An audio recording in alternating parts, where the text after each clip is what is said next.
ঢাক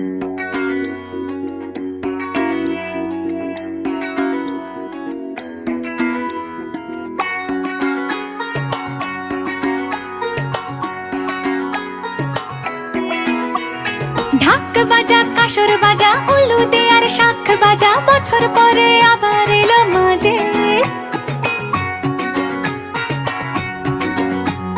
পুজো পুজো গন্ধ নিয়ে, নতুন গানের ছন্দ নিয়ে, শারদ